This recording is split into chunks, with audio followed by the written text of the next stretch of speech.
Part 1, Chapter 18 of 20,000 Leagues Under the Sea, an underwater tour of the world by Jules Verne.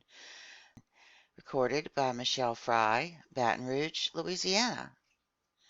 Chapter 18, 4,000 Leagues Under the Pacific. By the next morning, November the 18th, I was fully recovered from my exhaustion of the day before, and I climbed onto the platform just as the Nautilus's chief officer was pronouncing his daily phrase.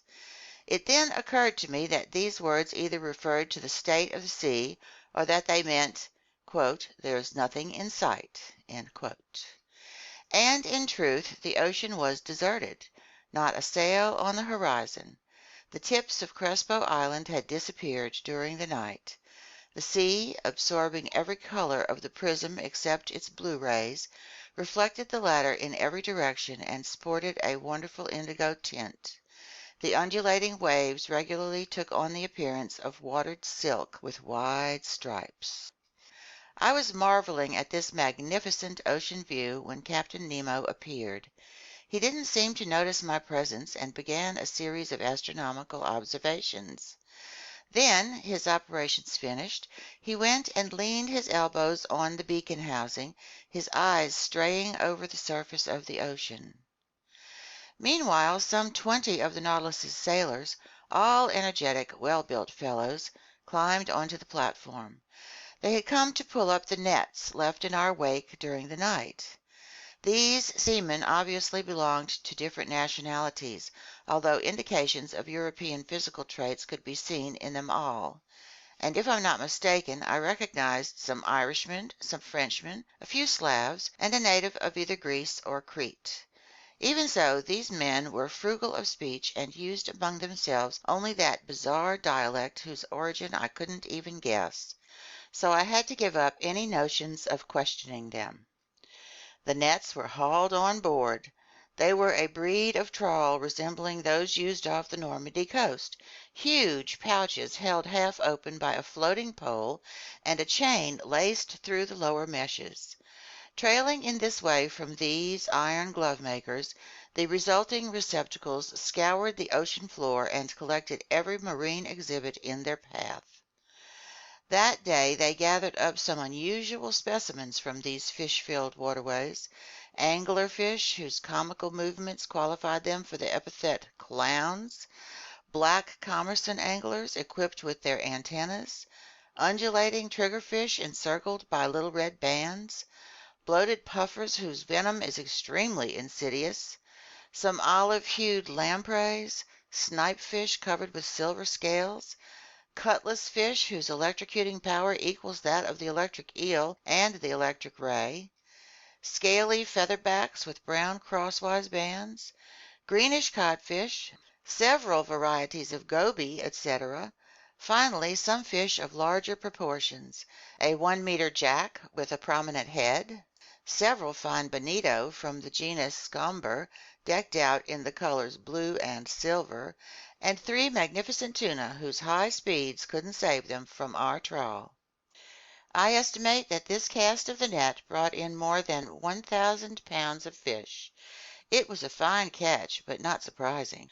In essence, these nets stayed in our wake for several hours, incarcerating an entire aquatic world in prisons made of thread. So we were never lacking in provisions of the highest quality, which the Nautilus's speed and the allure of its electric light could continually replenish. These various exhibits from the sea were immediately lowered down the hatch in the direction of the storage lockers, some to be eaten fresh, others to be preserved. After its fishing was finished and its air supply renewed, I thought the Nautilus would resume its underwater excursion, and I was getting ready to return to my stateroom when Captain Nemo turned to me and said without further preamble, "Look at this ocean, Professor. Doesn't it have the actual gift of life? Doesn't it experience both anger and affection? Last evening it went to sleep, just as we did, and there it is, waking up after a peaceful night." No hellos or good mornings for this gent. You would have thought this eccentric individual was simply continuing a conversation we'd already started. See, he went on, it's waking up under the sun's caresses. It's going to relive its daily existence. What a fascinating field of study lies in watching the play of its organism. It owns a pulse and arteries. It has spasms, and I side with the scholarly Commander Maury, who discovered that it has a circulation as real as the circulation of blood in animals. I'm sure that Captain Nemo expected no replies from me, and it seemed pointless to pitch in with "Ah, yes, exactly," or "How right you are." Rather, he was simply talking to himself, with long pauses between sentences. He was meditating out loud. "Yes," he said, "the ocean owns a genuine circulation, and to start it going, the Creator of all things has only to increase its heat, salt, and microscopic animal life. In essence, heat creates the different densities that leads to currents and countercurrents. Evaporation, which is nil in the high Arctic regions and very active in equatorial zones, brings about a constant interchange of tropical and polar waters. What's more, I've detected those falling and rising currents that make up the ocean's true breathing. I've seen a molecule of salt water heat up at the surface, sink into the depths, reach maximum density at -2 degrees centigrade, then cool off, grow lighter, and rise again. At the poles you'll see the consequences of this phenomenon, and through this law of far-seeing nature you'll understand why water can freeze only at the surface. As the captain was finishing his sentence, I said to myself, "The pole? Is this brazen individual claiming he'll take us even to that location?" Meanwhile the captain fell silent and stared at the element he had studied so thoroughly and unceasingly.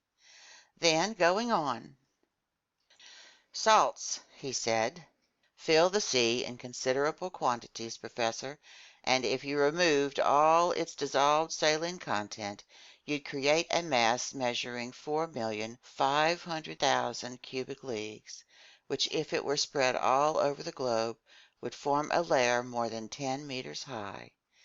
And don't think that the presence of these salts is due merely to some whim of nature. No. They make ocean water less open to evaporation and prevent winds from carrying off excessive amounts of steam, which, when condensing, would submerge the temperate zones. Salts play a leading role, the role of stabilizer for the general ecology of the globe." Captain Nemo stopped, straightened up, took a few steps along the platform, and returned to me. "As for those billions of tiny animals," he went on, "those infusoria that live by the millions in one droplet of water, 800,000 of which are needed to weigh 1 milligram, their role is no less important. They absorb the marine salts, they assimilate the solid elements in the water, and since they create coral and madrepores, they're the true builders of limestone continents.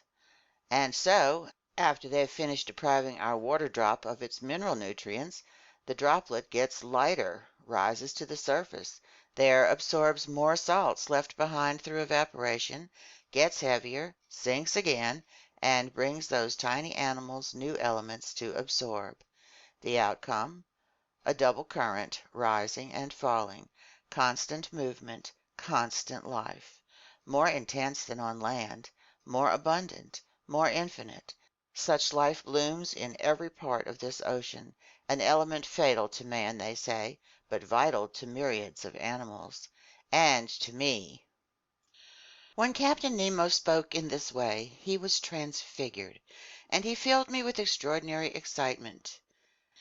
"There," he added, "out there lies true existence, and I can imagine the founding of nautical towns, clusters of underwater households that, like the Nautilus, would return to the surface of the sea to breathe each morning. Free towns, if ever there were. Independent cities. Then again, who knows whether some tyrant—" Captain Nemo finished his sentence with a vehement gesture. Then, addressing me directly, as if to drive away an ugly thought, Professor Aronnax, he asked me, do you know the depth of the ocean floor? At least, Captain, I know what the major soundings tell us. Could you quote them to me so I can double check them as the need arises? Here, I replied, are a few of them that stick in my memory. If I'm not mistaken, an average depth of 8,200 meters was found in the North Atlantic and 2,500 meters in the Mediterranean. The most remarkable soundings were taken in the South Atlantic near the 35th parallel, and they gave 12,000 meters, 14,091 meters, and 15,149 meters. All in all, it's estimated that if the sea bottom were made level, its average depth would be about 7 kilometers. Well, Professor, Captain Nemo replied, we'll show you better than that, I hope. As for the average depth of this part of the Pacific, I'll inform you that it's a mere 4,000 meters. This said, Captain Nemo headed to the hatch and disappeared down the ladder. I followed him and went back to the main lounge.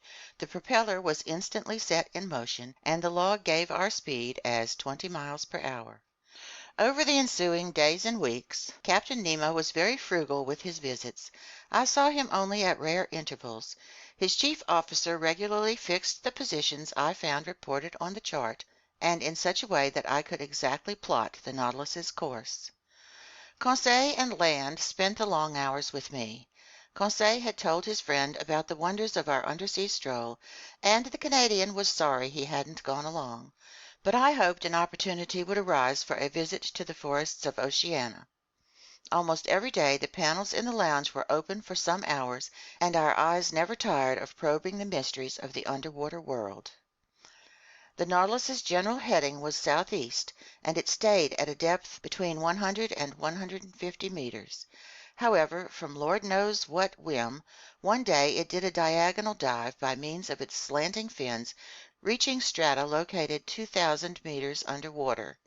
The thermometer indicated a temperature of 4.25 degrees centigrade, which at this depth seemed to be a temperature common to all latitudes.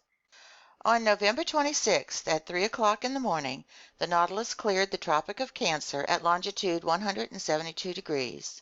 On the 27th, it passed in sight of the Hawaiian Islands, where the famous Captain Cook met his death on February 14th, 1779. By then we had fared 4,860 leagues from our starting point. When I arrived on the platform that morning, I saw the island of Hawaii 2 miles to leeward, the largest of the 7 islands making up this group. I could clearly distinguish the tilled soil on its outskirts, the various mountain chains running parallel with its coastline, and its volcanoes, crowned by Mauna Kea, whose elevation is 5,000 meters above sea level. Among other specimens from these waterways, our nets brought up some peacock-tailed flabellarian coral, polyps flattened into stylish shapes and unique to this part of the ocean. The Nautilus kept on its southeasterly heading. On December 1st it cut the equator at longitude 142 degrees, and on the 4th of the same month, after a quick crossing marked by no incident, we raised the Marquesas Islands. 3 miles off, in latitude 8 degrees 57 minutes south and longitude 139 degrees 32 minutes west, I spotted Martin Point on Nuku Hiva, chief member of this island group that belongs to France. I could make out only its wooded mountains on the horizon, because Captain Nemo hated to hug shore. There our nets brought up some fine fish samples, dolphin fish with azure fins, gold tails, and flesh that's unrivaled in the entire world, wrasse from the genus Hologymnosus that were nearly denuded of scales but exquisite in flavor, knife jaws with bony beaks, yellowish albacore that were as tasty as bonita, all fish worth classifying in the ship's pantry. After leaving these delightful islands to the protection of the French flag, the Nautilus covered about 2,000 miles from December 4 to the 11th. Its navigating was marked by an encounter with an immense school of squid, unusual mollusks that are near neighbors of the cuttlefish. French fishermen give them the name cuckold fish, and they belong to the class Cephalopoda, family Dibranchiata, consisting of themselves together with cuttlefish and argonauts. The naturalists of antiquity made a special study of them, and these animals furnished many ribald figures of speech for soap-box orators in the Greek marketplace, as well as excellent dishes for the tables of rich citizens, if we're to believe Athenaeus, a Greek physician predating Galen. It was during the night of December 9–10 that the Nautilus encountered this army of distinctly nocturnal mollusks. They numbered in the millions.